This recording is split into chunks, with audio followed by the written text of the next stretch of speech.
view of this. Senator Joe Biden, of course, is the ranking Democrat on the Senate Foreign Relations Committee. He's with us this morning.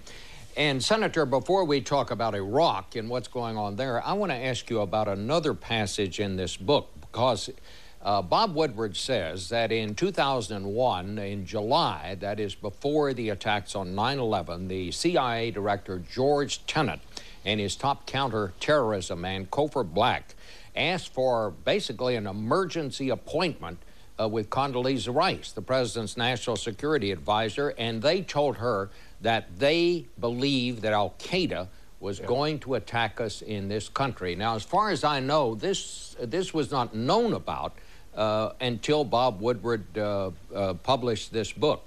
I'd want to ask you, did you know about this as the top Democrat on the Foreign Relations Committee, and what do you make of this? Bob, I did know about it. There are all kinds of rumors to that effect, but it raises two really important questions. If that meeting really did take place, why didn't Condi Rice or George Tenet tell the 9/11 Commission about that? They were obliged to do that, and they didn't. And the second thing it raises is if they left this unprotected there, it forces us to focus now. I mean, the 9/11 Commission report is out there telling us what we have to do to protect ourselves, and this administration has done virtually nothing to implement the recommendations of the 9/11 report. So the real scandal will be, if God forbid we're attacked again, why did they sit in their hands for the last 3 years and not do anything about chemical plants, not do anything about a number of other things that the 9/11 Commission report urgently says we have to do? Well, apparently this meeting was not known about by the 9/11 Commission. You said, if I understood you, you did not know about it. Correct. It's hard to see what happened here, because Tenet and Cofer Black say, according to this book, that they went away from this meeting feeling that they had been basically ignored and brushed off. Well, I think there's a lot of evidence of that in other meetings as well, and subsequent meetings. But the point here is that if this, in fact, did occur, and take Woodward at his word that he has proof that it did occur, then Dr. Rice, Secretary of State Rice, did not meet her obligation to the 9/11 Commission, and George Tenet did not meet his obligation. They were obliged to tell the 9/11 Commission, when they were investigating, of all relevant meetings that took place relevant to the attack on 9/11. This sure sounds relevant to me. Why did they not do that? Now, Dan Bartlett, the president's communications chief, who will be here in a minute, says, and he said it again this morning on another broadcast, that the president retains confidence in Don Rumsfeld, the Secretary of Defense. Woodward's book, over and over, says that Rumsfeld many times is at odds with other members of the administration. It even goes so far as to say that Andy Card, then the president's chief of staff, tried on several occasions to have Rumsfeld replaced. What do you know about that?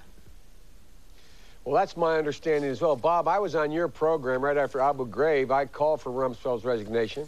I went down to the White House to meet with the president and the vice president in the Oval Office. The president said to me, quote, "Why you keep picking on Rummy?" I looked at the president, I said, "Mr. President, with all due respect," and I looked at the vice president, "Mr. Vice President, I would call for your resignation as well, of were you not a constitutional officer." And the president said, "Why would you say that?" And I said, "Mr. President, not one piece of advice either Don Rumsfeld or Dick Cheney has given you has turned out to be correct with regard to Iraq." And the president just seems completely wedded to the notion. But it's way beyond Rumsfeld now. Rumsfeld's resignation is almost irrelevant now. The issue is, what is the president of the United States going to do about changing direction and policy in Iraq? He obviously has bought onto Rumsfeld and Cheney's notion. He's rejected the notion of everyone else in this administration, not everyone, others with a different view. It's the president's responsibility. He's got to change, staying the course and saying we're not going to stand down till the Iraqi troops stand up, when the issue is getting them to stand together. There's 600,000 plus armed troops in Iraq, Bob. 600,000 trained.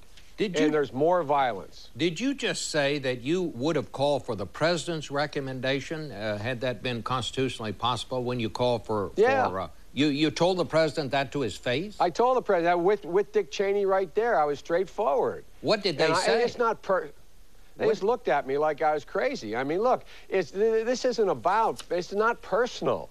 When the president asked me why, I said, can you name me one piece of advice, with all due respect, Mr. President? One piece of advice you've gotten on a major issue relating to Iraq from the vice president or from the Secretary of Defense that's turned out to be correct. Well, Senator Biden, are you saying, do you think the president ought to resign? No, I didn't say the president, the vice president. Oh, the vice president. I said to the president, I said, with all due respect, Mr. President, and I looked over at Dick Cheney and I said, Mr. Vice President, I'm not only called for Rumsfeld's resignation, were you not a constitutional officer, I would suggest you resign. I didn't mean he literally should resign. I was making the point. Well, do you think he ought to resign? Do you think the vice president ought to resign? No. Okay. I was making the point that these guys just don't know what they're doing. And no one takes them seriously anymore except the president, apparently. The president said the Democratic Party, and I will quote here, the party of Roosevelt and Truman has now become the party of cut and run. And he says Democrats offer nothing but criticism and obstruction and endless second guessing. That is absolutely not true. Absolutely false. I've been on your show today in the lead editorial in the Philadelphia Inquirer, in every major newspaper in America. I've offered a detailed plan. I've gone down and talked about it. Everyone knows we need a political settlement here, Bob.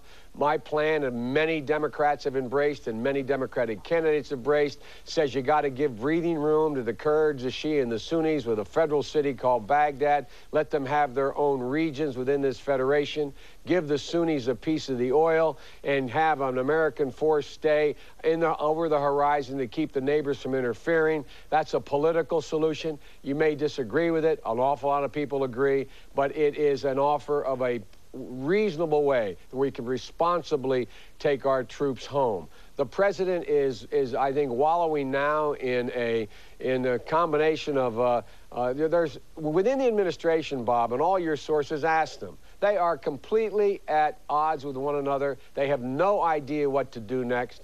As I said, there's 600,000 plus trained forces by us, counting our forces. Things are getting worse and worse. It's spiraling out of hand. There's a political solution needed, and the president is doing nothing about it. He is the one should cut the old program and run on a new program. No one has cut and run. Nobody in the Democratic Party's called for the immediate withdrawal of those forces. We're calling for some sanity and recognition of reality. There's a civil war spiraling out of control, and all the king's horses and all the king's men will not be able to hold Iraq together if it becomes a full-blown civil war. There's a need for a political solution. All right. Well, Senator Biden, I think that's a good point to stop. And when we come back, we'll get what the White House thinks about all of this and what you've just said. Dan Bartlett.